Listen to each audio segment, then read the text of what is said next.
Nanti Pak, yang azan itu dianjurkan yang suaranya lebih merdu.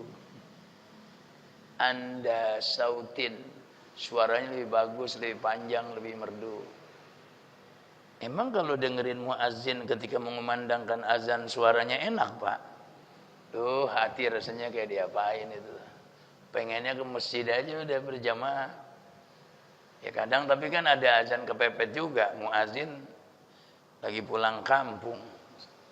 Serepnya lagi kurang sehat, ya udah yang ada aja.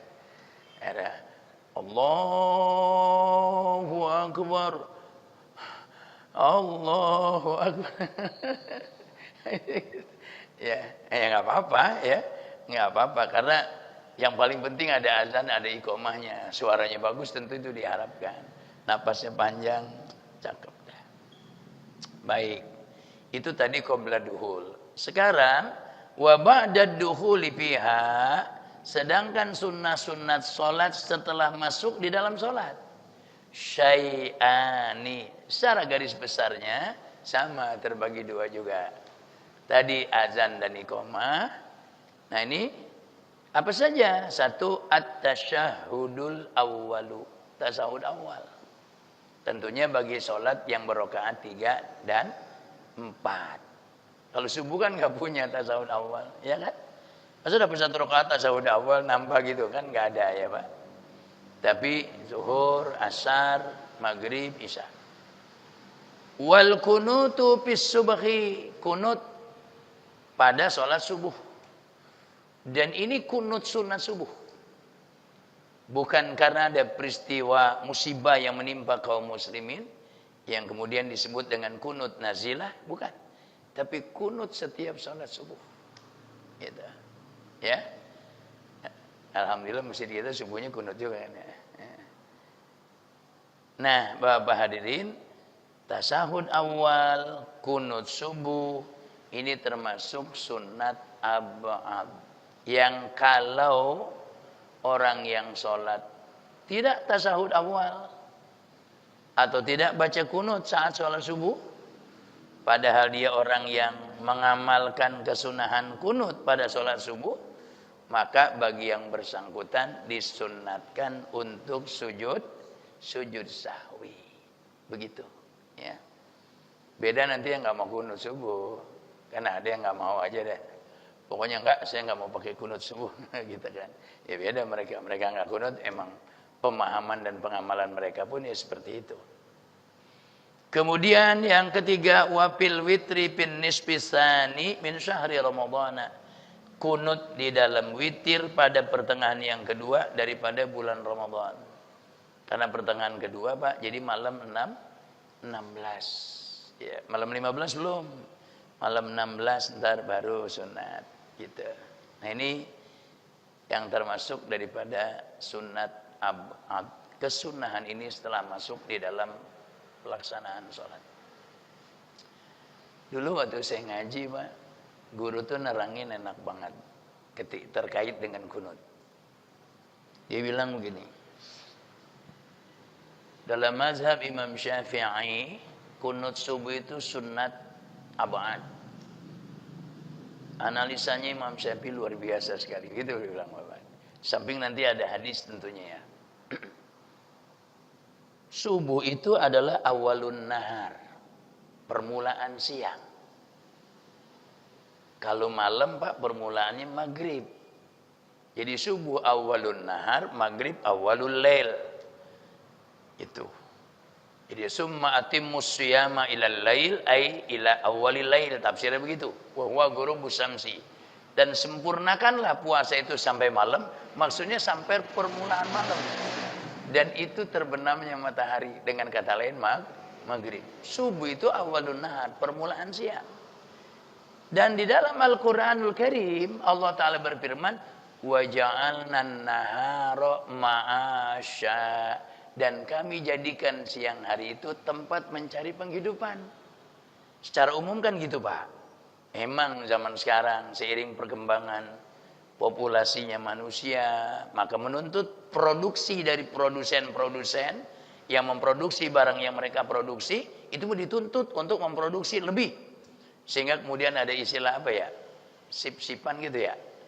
Apa namanya kalau orang kerja? Sip-sipan ya.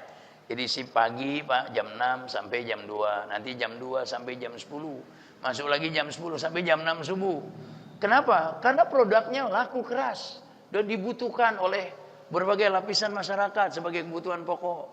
Maka ada ya istilahnya orang kerja malam, kerja sore. Tapi sebetulnya secara umum itu siang hari. Tempat mencari penghidupan itu siang hari. Nah ini Bapak hadirin.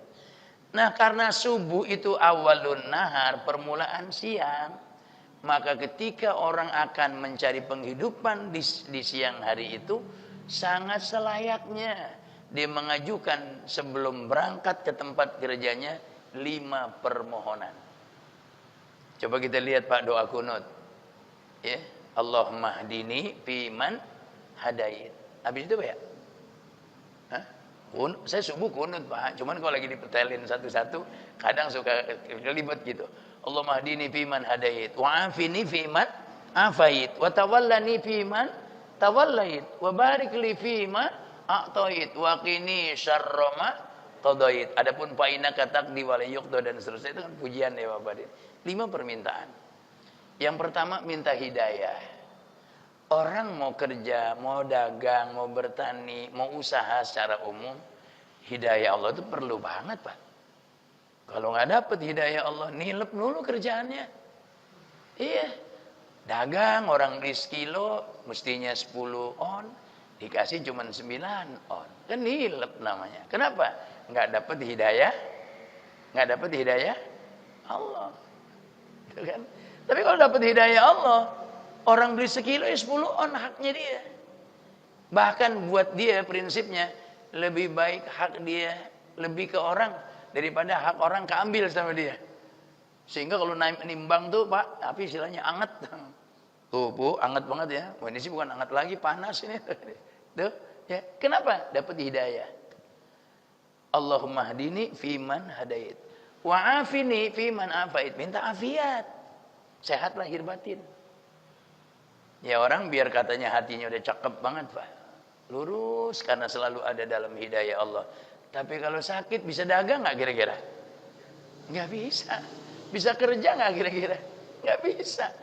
Petani nyangkul ke sawah. Ya boro-boro ngangkat cangkulnya saja. Udah keluar keringet dingin bagaimana nyangkulnya? Afiat. Wa afini. Allahumma hdini fiman hadait. Wa afini fiman afait. Wa tawallani fiman tawallait. Minta wilayah. Ya. Minta kewenangan, minta skill, minta potensi. Tuh, supaya skill tersalurkan, potensi tersalurkan. Orang kerja sesuai dengan skillnya dia. Lebih nyaman Pak, biar gimana juga. Dibanding orang kerja jauh dari skill yang dia punya. Orang tukang gambar bangunan, Bapak-bapak hadirin. Apa namanya ya kalau yang tukang gambar bangunan? Arsitek. Tahu-tahu suruh nembok malah. Ini yang nggak begitu nyaman. Kenapa? Karena tidak connect dengan keilmuan, disiplin keilmuan yang dipunya. Orang sarjana manajemen perusahaan, Bapak hadirin. Manajemen sarjana manajemen perusahaan. Lah tahu-tahu disuruh megang rumah sakit, Bapak hadirin. Ini juga bukan bidangnya juga. Tapi kalau yang masing-masing sesuai, itu benar-benar kewilayahan diberikan. Nyaman tuh. Wa barik li fi ma a'tai. Permintaan yang keempat, dan berkahilah ya Allah pada apapun yang kau berikan. Kayaknya kita sepakat kita mah yang nomor 1 berkah dah. Kan gitu ya Pak? Benar gak sih? Sedikit berkah pasti bawa kebaikan, apalagi banyak berkah. Ya kalau boleh milih pastinya boleh milih kita, boleh minta gitu maksudnya. Ya kita minta banyak sekaligus berkah. Karena berkah itu nempel dimanapun pasti ujungnya kebaikan. Berkah nempel di ilmu, ilmu akan membawa manfaat. Berkah nempel di harta, sama, hartanya akan bermanfaat. Berkah nempel di apapun, endingnya kebaikan. Nah, setelah hidayah dikasih, afiat dikasih, wilayah dikasih, berkah dikasih, waqini syarra ma qadait. Ya Allah, berikanlah benteng perlindungan dari kejahatan yang kau tentukan. Gitu. Ada orang ngumpulin dikit-dikit, udah dapat banyak, dicolong orang. Kredit motor, DP-nya 600 Pak, 600.000. Ya emang dapat DP 600.000, tapi kan angsurannya jadi gede tiap bulannya, betul nggak? Ngambil Pak 36 bulan 3 tahun, diskon 1 bulan 35. Ini yang ngomong udah ada pengalaman banget nih Bapak ini. 35 tuh, ya. Sebulan 1.500.000, 1.500.000. Begitu lihat apa itu namanya? Stroke apa? Adanya stroke nggak bisa jalan dong. Yang nggak bisa jalan stroke ya Pak. Kalau stroke bukti pembayarannya. Begitu dikumpulin, 32. Tinggal berapa bulan lagi lunas? Tinggal berapa bulan lagi lunas? 3 bulan. Ya Allah. Karena nggak ada wikoyah dari Allah, begitu di parkiran, hilang Pak. Nah maka hidayah minta, wilayah minta, apiat dulu. Hidayah minta, apiat minta, wilayah minta, berkah minta, wikoyah minta. Kalau ada 5 dikasih, mengawali aktivitas, keren banget dah. Itu yang termuat di dalam redaksi doa kunut yang kita minta kepada Allah Subhanahu wa taala. Allahumma hdini fi man hadait wa afini fi man afait wa tawallani fi man tawallait wa barik li fi ma atait wa qini syarra ma qadait. Fa innaka taqdi dan seterusnya, itu pujian Bapak hadirin. Tapi 5 poin permintaan yang diajukan oleh seorang hamba kepada Allah pada saat sholat subuhnya. Dan ini kolerasinya, wa ja'alna an-nahara ma'asya, kami jadikan siang hari itu tempat mencari penghidupan, kerja, dagang, bertani dan lain sebagainya sesuai dengan profesinya orang, Bapak hadirin. Dan subuh itu adalah awalun nahar, permulaan siang gitu. Jadi yang baca doa kunut nih, wah insyaallah 5-5-nya dikasih oleh Allah Subhanahu wa taala ya. Kemudian wahaiatuha, dan hayat solat. Ini sunat hayat, kategori sunat hayat yang apabila kesunahan itu ditinggalkan oleh seseorang, baik karena lupanya atau bahkan karena sengajanya, tidak disunatkan untuk sujud sahwi. Khomsata asyara khoslatan. Banyak nih, ada 15. Apa yang pertama? Raf'ul yadaini inda takbiratil ihram. Mengangkat kedua tangan ketika takbiratul ihram. Allah. Telapak tangan ini bapak-bapak, saudara-saudara, keduanya itu diarahkan menghadap kiblat. Allah. Ujung-ujung jari tangan itu bersejajaran dengan 2 telinga. Dengan 2 bahu di bawah telinga. Allah. Bukan gini ya, bukan. Allah gitu kan. Ya, tapi 2 telapak tangan dihadapkan ke arah kiblat.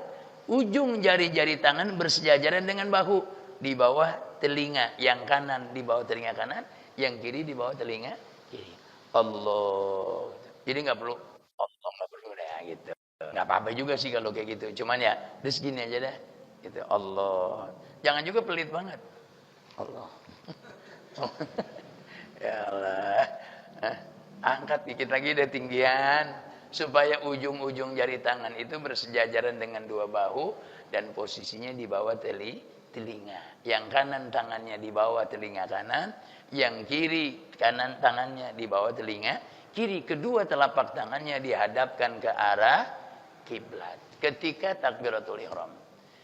Males saya angkat tangan, Allahu Akbar, nggak apa-apa, sunat hayat tuh, dan nggak ada konsekuensi ntar sunat sujud sahwi, nggak. Tapi kan gini ya Pak, kira-kira kalau ibadah sunat itu dikerjain, nambahin pahala nggak sih? Nambahin nggak sih? Kan nambahin. Memang ditinggalkan nggak berdosa, dikerjakan berpahala. Tapi jangan mulu ditinggalkan gak dosa ini, jangan juga. Kecuali kalau kita memang betul-betul nggak bisa melakukannya. Itu yang pertama. Wa indar ruku'i warraf'i minhu, dan juga mengangkat kedua tangan ketika ruku. Allahu Akbar. Dan ketika bangun dari ruku. sami Allahu liman hamidah. Itu ya. Itu termasuk sunat hayat. Wa wad'ul yadaini 'ala shimali.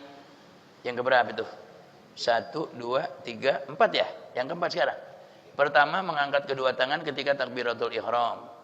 Kemudian yang kedua ketika ruku, yang ketiga ketika bangun dari ruku. Iya Haji ya. Ntar kita lihat deh ujungnya ya. Yang keempat wawad'ul yadain wawad'ul yamini 'ala shimal. Meletakkan tangan kanan di atas tangan kiri. Kita udah diajarin dari kecil di atas dada di bawah dada, di atas pusat. Allahu Akbar. Tangan kanannya yang di atas, tangan kiri yang di bawah. Gitu.